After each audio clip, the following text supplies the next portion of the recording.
I remember the whole beginning as a succession of flights and drops, a little seesaw of the right throbs and the wrong. After rising in town to meet his appeal, I had at all events a couple of very bad days. Found myself doubtful again. Felt indeed sure I had made a mistake. In this state of mind, I spent the long hours of bumping, swinging coach that carried me to the stopping place at which I was to be met by a vehicle from the house. This convenience, I was told, had been ordered, and I found, toward the close of the June afternoon, a commodious fly in waiting for me. Driving at that hour, on a lovely day, through a country to which the summer sweetness seemed to offer me a friendly welcome, my fortitude mounted afresh, and as we turned into the avenue, encountered a reprieve that was probably but a proof of the point to which it had sunk. I suppose I had expected, or had dreaded, something so melancholy that what greeted me was a good surprise. I remember as a most pleasant impression the broad, clear front, its open windows and fresh curtains, and the pair of maids looking out. I remember the lawn and the bright flowers and the crunch of my wheels on the gravel and the clustered treetops over which the rooks circled and cawed in the golden sky. The scene had a greatness that made it a different affair from my own scant home. And there immediately appeared at the door, with a little girl in her hand, a civil person who dropped me as decent a curtsy as if I had been the mistress or a distinguished visitor.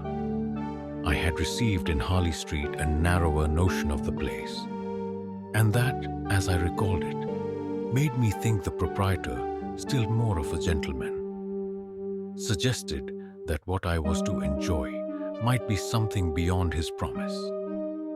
I had no drop again till the next day, for I was carried triumphantly through the following hours by my introduction to the younger of my pupils.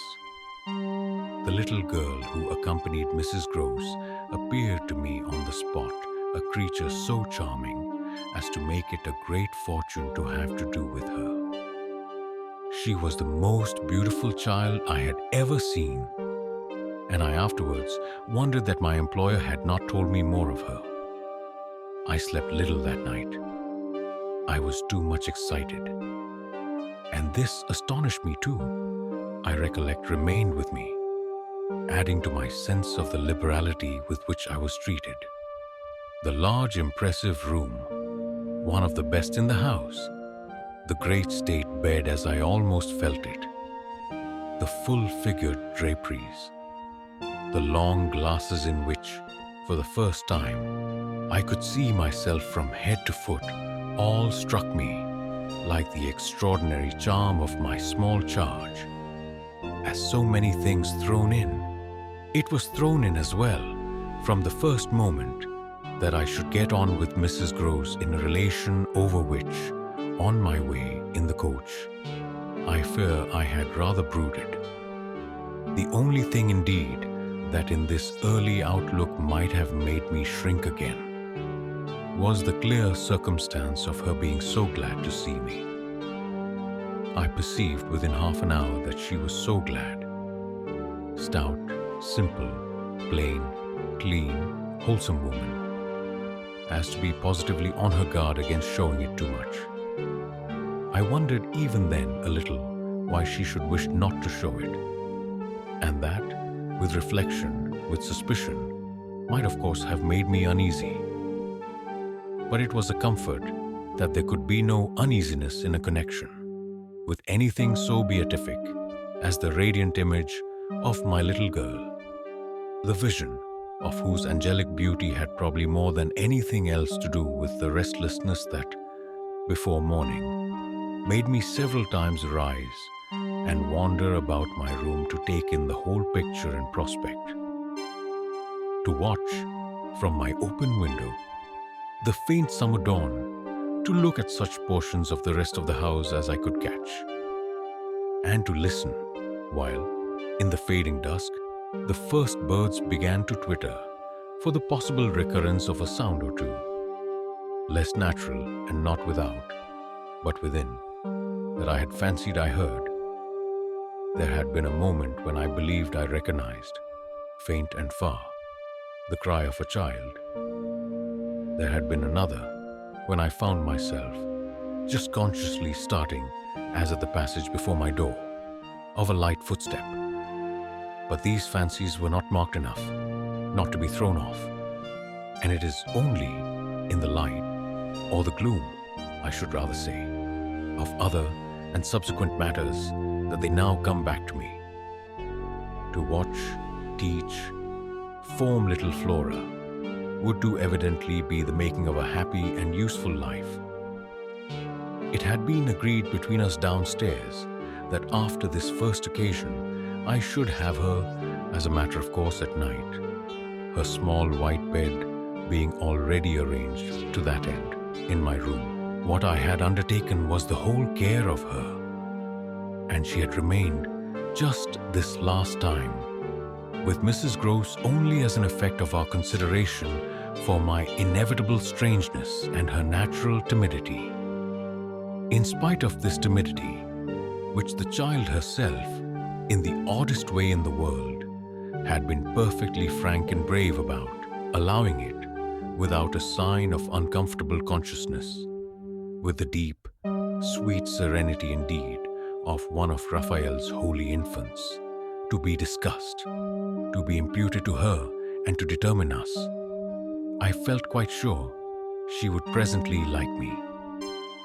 It was part of what I already liked Mrs. Gross herself for, the pleasure I could see her feel in my admiration and wonder, as I sat at supper with 4 tall candles and with my pupil, in a high chair and a bib, brightly facing me, between them, over bread and milk.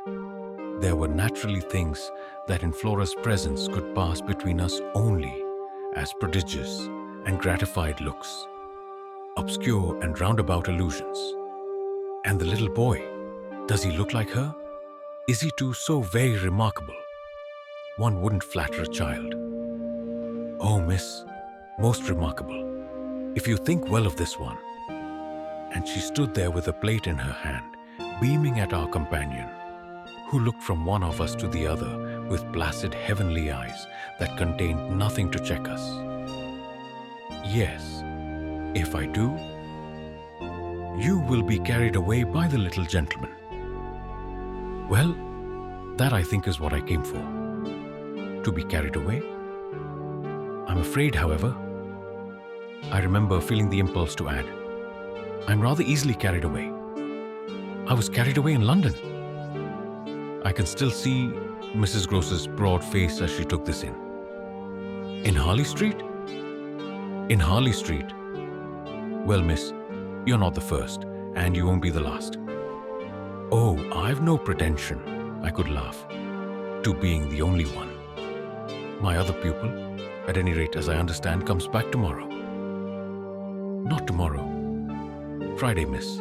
He arrives, as you did, by the coach, under care of the guard, and is to be met by the same carriage. I forthwith expressed that the proper, as well as the pleasant and friendly thing, would be therefore that on the arrival of the public conveyance, I should be in waiting for him with his little sister, an idea in which Mrs. Gross concurred so heartily that I somehow took her manner as a kind of comforting pledge, never falsified, thank heaven, that we should on every question be quite at one. Oh, she was glad I was there. What I felt the next day was, I suppose, nothing that could be fairly called a reaction from the cheer of my arrival. It was probably, at the most, only a slight oppression produced by a fuller measure of the scale. As I walked round them, gazed up at them, took them in, of my new circumstances. They had, as it were, an extent and mass for which I had not been prepared, and in the presence of which I found myself, freshly, a little scared, as well as a little proud. Lessons in this agitation certainly suffered some delay. I reflected that my first duty was, by the gentlest arts I could contrive, to win the child into the sense of knowing me. I spent the day with her out of doors. I arranged with her, to her great satisfaction, that it should be she only, who might show me the place. She showed it step by step and room by room and secret by secret, with droll, delightful, childish talk about it, and with the result, in half an hour, of our becoming immense friends. Young as she was, I was struck throughout our little tour with her confidence and courage, with the way in empty chambers and dull corridors, on crooked staircases that made me pause, and even on the summit of an old machicolated square tower that made me dizzy. Her morning music, her disposition to tell me so many more things than she asked, rang out and led me on. I have not seen Bly since the day I left it, and I dare say that to my older and more informed eyes, it would now appear sufficiently contracted.